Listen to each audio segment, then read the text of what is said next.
ሰላም ኢቃና ዜና ቅምሻ ነው። የዕለቱ ዋና ዜናዎች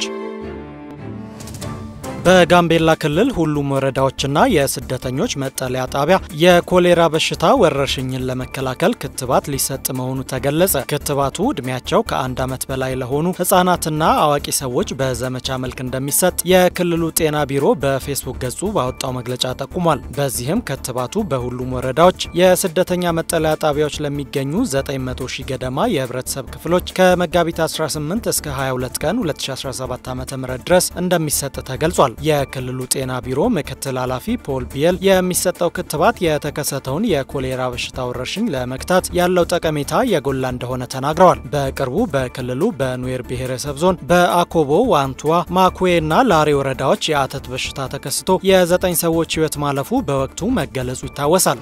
በጦርነት በታመሰችው የሰሜን ዳርፉር ግዛት በምትገኘው አልማሃላ ከተማ በ48 ሰዓት ውስጥ 15000 የሚጠጉ ሰዎች መፈናቀላቸው ተገለጸ። ባለፈው ሳምንት አካባቢ ለ2 ቀናት በፈጥኖ ደራሽ ኃይሉና ጦሩ መካከል በተፈጠረ ግጭት ነዋሪዎች መሰደዳቸውን የዓለም አቀፉ የፍልሰተኞች ድርጅትን ዋቢ አድርጎ አዣንስ ፍራንስ ፕሬስ ዘግቧል። ፈጥኖ ደራሽ ኃይሉ ባለፈው ሐሙስ ይቺኑ ከተማ አልማሃላን መያዙን ገልጾ እንደነበረ ዘገባው አክሏል። ፈጥኖ ደራሽ ኃይሉ ባወጣው መግለጫ ጠላትን መክበቡንና ከ380 በላይ ሰዎች መሞታቸውን ገልጿል። ከሰሜን ዳርፉር ግዛት ዋና ከተማ ኤልፋሻር በሰሜን ምስራቅ 200 ኪሎ ሜትር ርቀት ላይ በምትገኘው አልማልሃ የሱዳን ጦርና የፈጥኖ ደራሽ ኃይሉ ለወራት ሲፋለሙ ነበር። በሰሜን ዳርፉር ያለው ረሃብም በሱዳን ካሉት እጅግ ከከፋው የረሃብ ቀውስ አንዱ እንደሆነ የፈረንሳዩ የዜና ወኪል ገልጿል። በኤልፋሻር ዙሪያ በሚገኙ 3 የመፈናቀያ ካምፖችም ቀድሞውንም ረሃብ እንዳለ መታወጁን ዘገባው አክሏል። በተመድ ትንበያ መሰረት ረሃቡ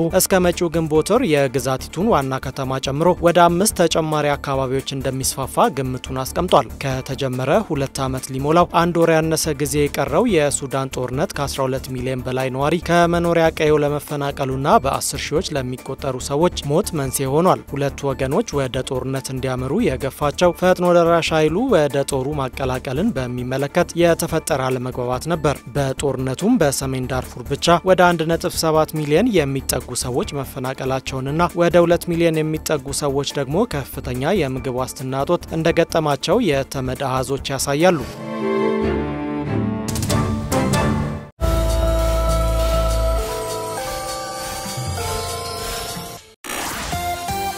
ከትናንት ማታ ጀምሮ በተተገበረ የነዳጅ ዋጋ ጭማሪ የ1 ሊትር ቤንዚን ዋጋ በ11 ብር እንዲሁም የነጭ ናፍጣ ዋጋ ደግሞ በ9 ብር ገደማ ጨመረ። የንግድና ቀጠናዊ ትስስር ሚኒስቴር ከመጋቢት 14 ቀን 2017 ዓ.ም ከምሽቱ 12 ሰዓት ጀምሮ የተተገበረ አዲስ የነዳጅ ምርቶች የመሸጫ ዋጋ ዝርዝር ትናንት ይፋ ማድረጉን የነዳጅና ኢነርጂ ባለስልጣን በፌስቡክ ገጹ አስታውቋል። በጭማሪው መሰረት በመዲናዋ በሊትር 101 ብር ከ47 ሳንቲም ሲሸጥ የነበረ ቤንዚን 11 ብር ከ20 ሳንቲም ጭማሪ ተደርጎበት በ112 ብር ከ67 ሳንቲም መሸጥ ጀምሯል። የነጭ ናፍጣና ነጭ ጋዝ ዋጋ ላይ ደግሞ በሊትር የ8 ብር ከ95 ሳንቲም ጭማሪ ተደርጎ በ107 ብር ከ93 ሳንቲም እንዲሸጥ ተወስኗል። እንዲሁም ቀላል ጥቁር ናፍጣ ላይ በሊትር 92 ሳንቲም ጭማሪ ተደርጎበት 100 ብር ከ22 ሳንቲም፣ ከባድ ጥቁር ናፍጣ ደግሞ 78 ሳንቲም ጭማሪ ተደርጎበት 106 ብር ከ75 ሳንቲም መሸጥ ጀምሯል። የአውሮፕላን ነዳጅ ደግሞ በሊትር የ3 ብር ከ64 ሳንቲም ጭማሪ ተደርጎበት 113 ብር ከ20 ሳንቲም እንደሚሸጥ ተገልጿል። የንግድና ቀጠናዊ ትስስር ሚኒስቴር የካቲት 23 ቀን 2017 ዓ.ም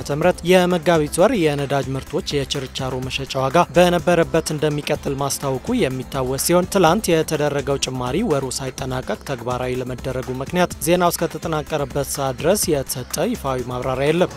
የኢትዮ ጅቡቲ ባቡር አክሲዮን ማህበር ላለፉት 4 ቀናት የጭነት አገልግሎት በመቋረጡ 240 ሚሊዮን ብር ማጣቱን አስታወቀ። ከመኢሶ እስከ ጅቡቲ ባጋጠመ የኤሌክትሪክ ኃይል መቆራረጥ ምክንያት ላለፉት 4 ቀናት የኢትዮ ጅቡቲ ባቡር ትራንስፖርት አገልግሎት በመስተጓጎሉ 24 የጭነትና 8 የመንገደኛ ጉዞ አገልግሎቶች መቋረጣቸውን የማህበሩ ዋና ኦፕሬሽን ኃላፊ አያና በርኬሳ ለቃና አስረድተዋል። የኤሌክትሪክ ኃይል በዋና የኃይል ተሸካሚ ምሰሶ ላይ በደረሰ ጉዳት አማካኝነት ከረቡ መጋቢት 10 ቀን 2017 ዓ.ም ለሊት 6 ሰዓት ጀምሮ እስከ ትላንት ምሽት 3 ሰዓት ድረስ ተቋርጦ መቆየቱንም ተናግረዋል። የጥገና ስራው አሁንም ሙሉ በሙሉ ባለመጠናቀቁ ከሚኤሶ እስከ ጅቡቲ ያለው የባቡር መንገድ በድጋሚ የኃይል መቋረጥ አጋጥሞታል ሲሉ ኃላፊው ተናግረዋል። ጥገናው እስከ ዛሬ ምሽት ድረስ ይጠናቀቃል ተብሎ እንደሚጠበቅና አገልግሎቱን ለመጀመር እየተሰራ እንደሆነ የጠቆሙ ሲሆን አገልግሎቱ የሚጀመርበትን እርግጠኛ ቀን ግን መናገር እንደማይቻል ገልጸዋል። በዚህም ምክንያት አገልግሎት መስጠት ባለመቻሉ ምክንያት አክሲዮን ማህበሩ ከጭነት ማግኘት የነበረበትን 240